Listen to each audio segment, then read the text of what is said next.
ಛಲವಾದಿ ನಾರಾಯಣಸ್ವಾಮಿಯನ್ನ ಕೂಡಿ ಹಾಕಿದ್ದ ಆರೋಪಕ್ಕೆ ಸಂಬಂಧಪಟ್ಟ ಹಾಗೆ ಮಾಜಿ ಶಾಸಕ ರಾಜ್ಕುಮಾರ್ ಪಾಟೀಲ್ ತೆಲಕೂರು ಗುಡುಗು. ವಿಧಾನ ಪರಿಷತ್ ವಿಪಕ್ಷ ನಾಯಕ ಛಲವಾದಿ ನಾರಾಯಣಸ್ವಾಮಿ ಕೂಡಿ ಹಾಕಿದ್ದ ಆರೋಪ ಮಾಜಿ ಶಾಸಕ ರಾಜ್ಕುಮಾರ್ ಪಾಟೀಲ್ ತೆಲಕೂರು ಗುಡುಗಿದ್ದಾರೆ. ಕಲಬುರಗಿಯಲ್ಲಿ ತುಘಲಕ್ ದರ್ಬಾರ್ ನಡೀತಾ ಇದೆ. ಭಾರತಕ್ಕೆ ಒಂದು ಸಂವಿಧಾನ, ಆದರೆ ಕಲಬುರಗಿಗೆ ಬೇರೆ ಸಂವಿಧಾನ, ಅದೊಂದು ರಿಪಬ್ಲಿಕ್ ಆಗಿದೆ ಅಂತ ಹೇಳಿದ್ದಾರೆ. ವಿರೋಧ ಪಕ್ಷದ ನಾಯಕನನ್ನ ಸರ್ಕ್ಯೂಟ್ ಹೌಸ್ನಲ್ಲಿ ಕೂಡಿ ಹಾಕಿದ್ರು. ಪೊಲೀಸರೇ ಪ್ರತಿಭಟನೆ ಮಾಡಲು ಕುಮ್ಮಕ್ಕು ನೀಡಿದ್ದಾರೆ. ಛಲವಾದಿ ನಾರಾಯಣಸ್ವಾಮಿ ಅವರು ಸರ್ಕ್ಯೂಟ್ ಹೌಸ್ನಿಂದ ಹೊರಬರ್ತಾ ಇದ್ರೆ ಬೇರೆಯೇ ಅವಘಡ, ಬೇರೆಯೇ ದುರಂತ ಸಂಭವಿಸ್ತಾ ಇತ್ತು ಅಂತ ಹೇಳಿ ಭದ್ರತೆಯ ಉದ್ದೇಶದಿಂದ ಪೊಲೀಸರು ಕೂಡಿ ಹಾಕಿದ್ರು ಅಂತೇಳಿ ಕಾಂಗ್ರೆಸ್ನವರೇ ಹೇಳ್ತಾ ಇದ್ರು. ಆದರೆ ಆ ಕೂಡಿ ಹಾಕಿದ್ದೇ ದೌರ್ಜನ್ಯ ಅನ್ನೋ ತರಹದಲ್ಲಿ ಈಗ ಬಿಜೆಪಿ ಪಾಳೆಯದಲ್ಲಿ ಚರ್ಚೆಗಳಾಗ್ತಾ ಇದೆ.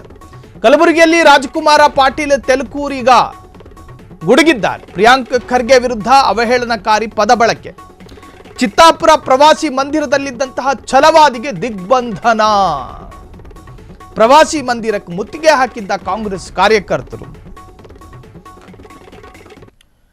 ಆನೆ ನಡೆದುಕೊಂಡು ಹೋಗುವಾಗ ನಾಯಿಗಳು ಬೊಗಳುತ್ತಾ ಇರುತ್ತವೆ, ಹಾಗಾಗಿ ಆನೆ ಅದಕ್ಕೆ ತಲೆ ಕೆಡಿಸಿಕೊಳ್ಳೋದಿಲ್ಲ. ಇನ್ನು ಆ ನಾಯಿಗಳ ಸಾಲಲ್ಲಿ ಯಾರ್ಯಾರು ಬರ್ತಾರೆ ಸ್ವಾಮಿ ಅಂತ ಕೇಳಿದಾಗ ಸುಸ್ಪಷ್ಟವಾಗಿ ಛಲವಾದಿ ನಾರಾಯಣಸ್ವಾಮಿ ಒಬ್ಬರ ಹೆಸರು ಹೇಳ್ತಾರೆ.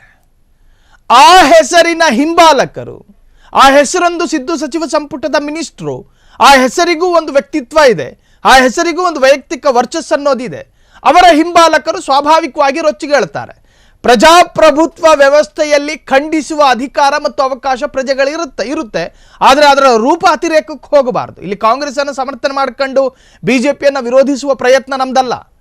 ಆದರೆ ಪ್ರತಿಭಟನೆಗೂ ಒಂದು ರೂಪ, ಒಂದು ರೀತಿ ರಿವಾಜುಗಳಿದ್ದಾವೆ. ಆ ಛಲವಾದಿ ನಾರಾಯಣಸ್ವಾಮಿ ಅವರ ಕಾರಿಗೆ ಇಂಕು ಚೆಲ್ಲಲಾಯಿತು, ಅದು ಪ್ರತಿಭಟನೆಯ ರೂಪ. ಆದರೆ ಕೂಡಿ ಹಾಕಿದ್ರು ಎನ್ನುವಂಥ ಆರೋಪ. ಇನ್ನು ಪೊಲೀಸರ ಜೊತೆ ಕೇಳಿದ್ರೆ ಭದ್ರತೆಯ ದೃಷ್ಟಿಯಿಂದ ನಾವು ಅವ್ರನ್ನ ತಡೆದ್ವಿ ಎನ್ನುವಂಥ ಉತ್ತರವನ್ನು ಕೊಡ್ತಾರೆ. ಆದರೆ ಈ ಹಿಂದೆ ಬೆಳಗಾವಿಯಲ್ಲಿ ಸಿ.ಟಿ. ರವಿ, ಲಕ್ಷ್ಮೀ ಹೆಬ್ಬಾಳ್ಕರ್ ಅವರಿಗೆ ಏನೋ ಪದಪ್ರಯೋಗ ಮಾಡಿದ್ರು ಅನ್ನೋ ಕಾರಣಕ್ಕೋಸ್ಕರ ಅವರ ವಿರುದ್ಧ FIR ದಾಖಲಾಗುತ್ತೆ. ಅದಾದ ನಂತರ ಪೊಲೀಸರು ಸಿ.ಟಿ. ರವಿ ಅವರನ್ನು ವಶಕ್ಕೆ ಪಡೀತಾರೆ. ಸಿ.ಟಿ. ರವಿ ಅವರನ್ನು ಇಡೀ ಬೆಳಗಾವಿಯನ್ನು ಸುತ್ತಿಸಿದ್ರು. ಅವರಿಗೂ ಕೂಡ ಇದೇ ತರಹದ ಮಾನಸಿಕ ಟಾರ್ಚರ್ ಕೊಡಲಾಗಿತ್ತು ಎನ್ನುವಂಥ ಸಾಕಷ್ಟು ಆರೋಪಗಳಿತ್ತು.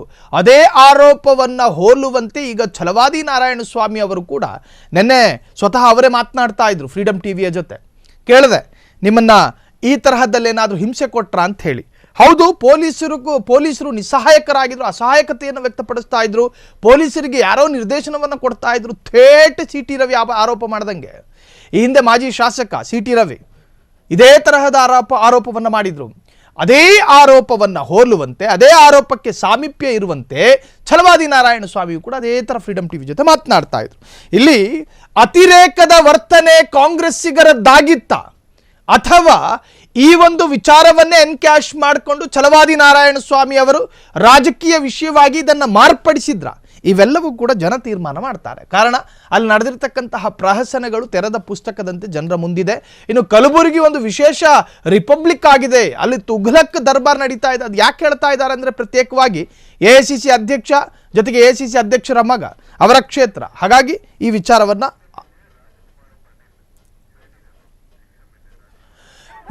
ಈ ವಿಚಾರಕ್ಕೆ ಸಂಬಂಧಪಟ್ಟ ಹಾಗೆ ex-MLA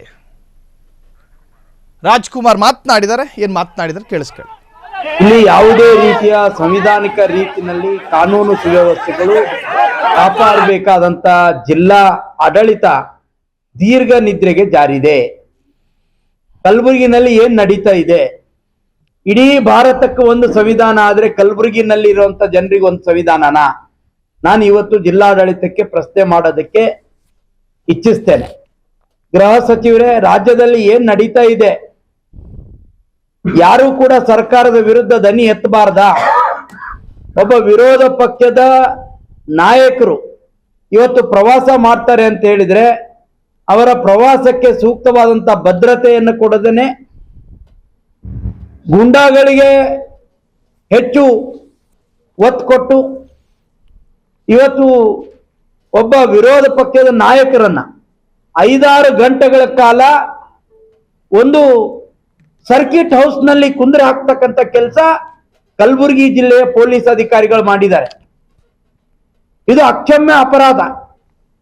ತಕ್ಷಣನೇ ಅಲ್ಲಿ ಸಂಬಂಧಪಟ್ಟಂತ ಪೊಲೀಸ್ ಅಧಿಕಾರಿಗಳನ್ನ ಸಸ್ಪೆಂಡ್ ಮಾಡಬೇಕು.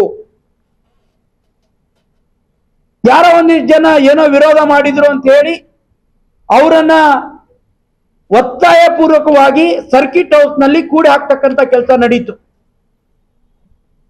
ಒಬ್ಬ ವಿರೋಧ ಪಕ್ಷದ ನಾಯಕನ ಪರಿಸ್ಥಿತಿ ಹೀಗಾದ್ರೆ ಜನಸಾಮಾನ್ಯರ ಪರಿಸ್ಥಿತಿ ಏನಾಗಬಹುದು? ಇವತ್ತು ನಾನು ಕೇಳ್ತೇನೆ ಗೃಹ ಸಚಿವರಿಗೆ, ಎಲ್ಲಿದ್ದಾರೆ ಪೊಲೀಸ್ ಕಮಿಷನರ್ ಅವರು, ಪೊಲೀಸ್ನ ಇಲ್ಲಿನ ಡಿಜಿ ಅವರು, ಐಜಿ ಅವರು, SP ಅವರು? ಏನ್ ನಡೀತಾ ಇದೆ ಹೀಗಿದ್ರೆ? ಯಾರೋ ಒಂದಿಷ್ಟು ಜನ ಏನೋ ವಿರೋಧ ಮಾಡಿದ್ರೆ ನೀವು ಅವರಿಗೆ ಕೂಡಿಸ್ಬಿಟ್ಟು ಅವ್ರು ವಿರೋಧ ಮಾಡ್ಲಿಕ್ಕೆ ಯಾರಿಗೂ ಬೇಡ ಅಂತ ಹೇಳೋದಿಲ್ಲ. ಆದ್ರೆ ಒಂದು ವಿರೋಧ ಪಕ್ಷದ ನಾಯಕನ ಮೇಲೆ ಈ ರೀತಿಯ ಹಲ್ಲೆಗಳು ಮಾಡಲಿಕ್ಕೆ, ಅವರನ್ನು ಒಂದ್ ಕಡೆ ಕೂಡಿ ಹಾಕ್ಲಿಕ್ಕೆ ಅವಕಾಶ ಮಾಡಿಕೊಡ್ತಾರೆ ಪೊಲೀಸರು ಅಂತ ಹೇಳಿದ್ರೆ ಇದರಲ್ಲಿ ಪೊಲೀಸರ ವೈಫಲ್ಯವೇ ಹೆಚ್ಚಿದೆ. ಪೊಲೀಸರೇ ಸಪೋರ್ಟ್ ಮಾಡ್ತಾ ಇದ್ದಾರೆ. ಮಾಡಿ, ನೀವು ಸ್ಟ್ರೈಕ್ ಮಾಡಿ, ಬನ್ನಿ ಬನ್ನಿ ಅಂತೇಳಿ ಜನರನ್ನು ಕರೆಸುವಂತ ಕೆಲಸ. ನಿನ್ನೆ ಯೋಧರಿಗೆ ಗೌರವ ಕೊಡಬೇಕು. ಈ ದೇಶ ಪಾಕಿಸ್ತಾನದ ಮಧ್ಯದಲ್ಲಿ ನಡೆದಂತ ಯುದ್ಧದ ಸಂದರ್ಭ ಆಪರೇಷನ್ ಸಿಂಧೂರ್ನಲ್ಲಿ ನಮ್ಮ ಸೈನಿಕರ ವೀರಗಾಥೆಯನ್ನ ಕೊಂಡಾಡಬೇಕು, ತಿರಂಗ ಯಾತ್ರೆಯನ್ನು ಮಾಡಬೇಕು ಅಂತೇಳಿ ನಿನ್ನೆ ಚಿತ್ತಾಪುರಕ್ಕೆ ಹೋದಂತ ನಮ್ಮ ವಿರೋಧ ಪಕ್ಷದ ನಾಯಕರಾದಂತ ಚಲುವಾದಿ ನಾರಾಯಣ ಸ್ವಾಮಿ ಅವರನ್ನ 4-5 ಗಂಟೆಗಳ ಕಾಲ ಕೂಡಿ ಹಾಕ್ತಕ್ಕಂಥ ಕೆಲಸವನ್ನು ಮಾಡಿದ್ರು. ಇದಕ್ಕೆ ಯಾರು ಕಾರಣ ಅಲ್ಲ, ಇದಕ್ಕೆ ಪೊಲೀಸ್ ಇಲಾಖೆವೇ ನೇರವಾದಂತ ಹೊಣೆ. ಇದರಲ್ಲಿ ಹಕ್ಕುಚ್ಯುತಿ ಆಗಿದೆ. ಯಾರ ಅಣತಿಯಂತೆ ಪೊಲೀಸರು ಈ ರೀತಿ ವರ್ತನೆ ಮಾಡಿದ್ದಾರೆ, ಅದಕ್ಕೆ ಉತ್ತರ ಕೊಡ್ಬೇಕು ಇವತ್ತು. ಹಾಗಿದೆ ಚಿತ್ತಾಪುರಿಗೆ, ಕಲಬುರ್ಗಿಗೆ ಯಾರು ಕೂಡ ಪ್ರವಾಸ ಮಾಡಬಾರ್ದ? ಯಾರಿಗೂ ಅಧಿಕಾರ ಇಲ್ವಾ? ಇವತ್ತು ನಾನು ಕೇಳ್ತೇನೆ.